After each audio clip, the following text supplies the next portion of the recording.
suara NIM C01171015. Pada kesempatan kali ini saya akan membuat keterampilan klinik yaitu kerokan kulit. Selamat pagi Bapak. Selamat pagi dok. Jadi Bapak, saya Dr. Efrian yang jaga di Poliklinik pada sore hari ini. Baik Bapak, berdasarkan hasil anamnesis dan pemeriksaan fisik yang kita lakukan, kita akan melakukan pemeriksaan kulit, yaitu bertujuan untuk mengetahui kira-kira apa penyebab penyakit kulit yang diderita oleh Bapak. Jadi sebentar itu kita akan melakukan beberapa pemeriksaan, yaitu pemeriksaan seperti pemeriksaan lampu wood dan pemeriksaan kerokan kulit itu sendiri. Tapi sebelumnya saya minta dulu persetujuan Bapak. Apakah Bapak bersedia? Jadi sebentar itu saya akan periksa mungkin di bagian lukanya Bapak kah, yang bagian ada lukanya. Terus saya akan mengambil kerokan kulit pada bagian yang ada lukanya Bapak. Tapi Bapak tidak usah khawatir, saya akan melakukannya seprofesional mungkin dan saya akan menjaga rahasia medis ini sebaik mungkin. Apakah Bapak bersedia? Ya, saya bersedia dok. Baik Bapak, silakan ke ruang pemeriksaan sambil saya melakukan persiapan alat dan bahan terlebih dahulu. Baik, adapun alat dan bahan yang kita siapkan untuk melakukan pemeriksaan kali ini adalah handscoon steril, lampu wood, kita membutuhkan loop, kita membutuhkan juga alkohol swab, kaca deglas, spidol untuk marker, jarum inokulasi, kemudian ada scalpel, kemudian ada cawan Petri, lampu spiritus, larutan KOH, methylene blue, tempat sampah medis, dan mikroskop. Baik, yang pertama kita lakukan adalah kita akan melakukan pemeriksaan lampu wood, di mana sebelum melakukan pemeriksaan lampu wood kita akan memanaskan terlebih dahulu lampu woodnya itu kurang lebih 1 menit. Kita colok dan pastikan kita berada di ruang yang gelap, kemudian pastikan ruangan yang kita lakukan pemeriksaan adalah ruang gelap atau ruangan yang berkain hitam sehingga tidak ada cahaya yang dapat menembus kecuali cahaya dari lampu woodnya. Baik, anggap saja kita telah memanaskan lampu woodnya kurang lebih 1 menit. Setelah itu kita memeriksakan pada pasien, kita pastikan bagian yang akan kita periksakan, misalnya pada bagian rambutnya pasien. Tapi Bapak, silakan buka topita.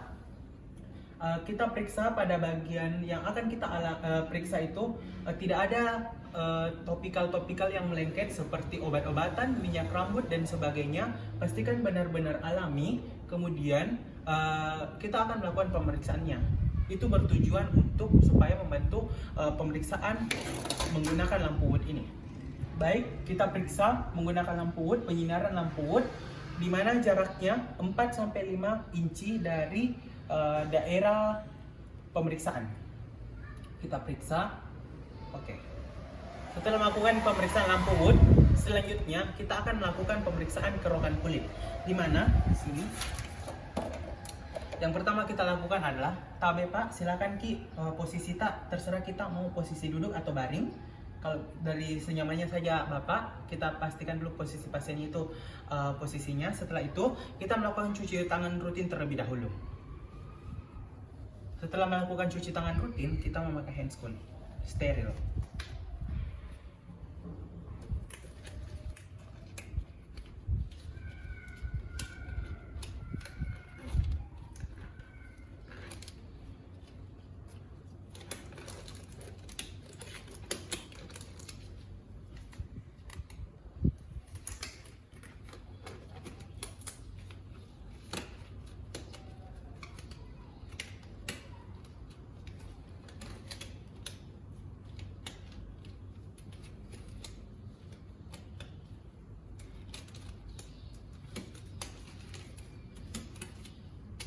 Baik, kita telah memakai handscoon.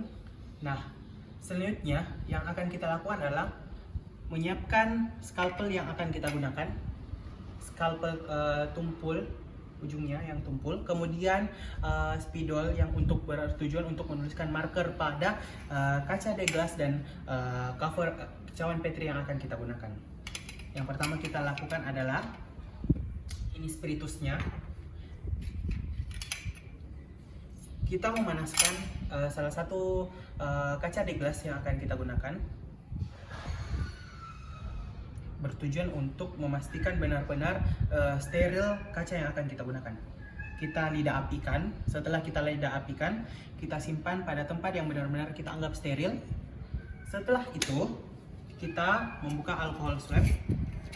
Tapi Pak Di, kita lakukan pemeriksaan. Tapi Pak, nanti kita ambil di bagian anggap saja di bagian lengan ini terdapat penyakitnya. Kita buka alkohol swabnya. Setelah itu kita bersihkan bagian lesinya itu dari bagian luar ke dalam. Nah, setelah itu kita buang di tempat sampah medis. Kita tuliskan markernya juga pada kaca deglas dan pada cawan Petri, identitas pasien, nomor register, dan tanggal pemeriksaan. Oke. Setelah itu kita ambil scalpelnya, kita kerok, pastikan tidak mengalami perdarahan. Kita kerok pelan-pelan, pastikan tidak ada perdarahan. Nah, setelah itu kita simpan pada cawan Petri. Oke, baik Pak, sudah saya ambil, sudah cukup. Setelah kita simpan di cawan Petri, selanjutnya kita ambil perlahan-lahan pada cawan Petri tersebut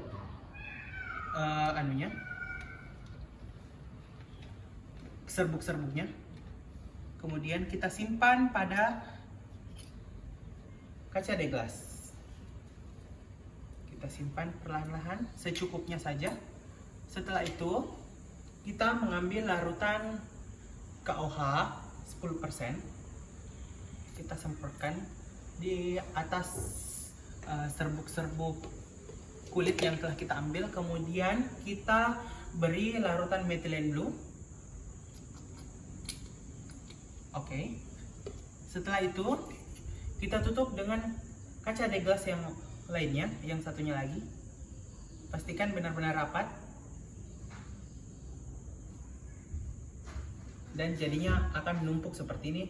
Kemudian kita simpan di atas mikroskop. Setelah itu kita amati dan kita baca di bawah mikroskop untuk melihat apakah ada hifa yang terbentuk atau tidak. Kita amati. Baik, setelah itu saya membuang handscoon yang telah saya gunakan ke tempat sampah steril, tempat sampah medis. Kemudian saya melakukan cuci tangan rutin kembali. Oke, baik Bapak, pemeriksaannya telah selesai. Untuk lebih pastinya, saya akan mengirimkan sampelnya ke laboran, di mana di situ nanti kita akan lebih mengetahui lagi kira-kira indikasi diagnosis dari penyakit kulit yang Bapak alami ini apa, fluoresensi apa, maksud saya penyakit kulitnya apa, dan penanganan yang tepat atau terapi yang tepat untuk pengobatan dari penyakit kulitnya Bapak. Terima kasih Pak. Selanjutnya kembali ke ruang pemeriksaan. Mungkin itu saja yang dapat saya sampaikan untuk pemeriksaan klinis kali ini. Lebih dan kurangnya mohon maafkan. Wassalamualaikum warahmatullahi wabarakatuh.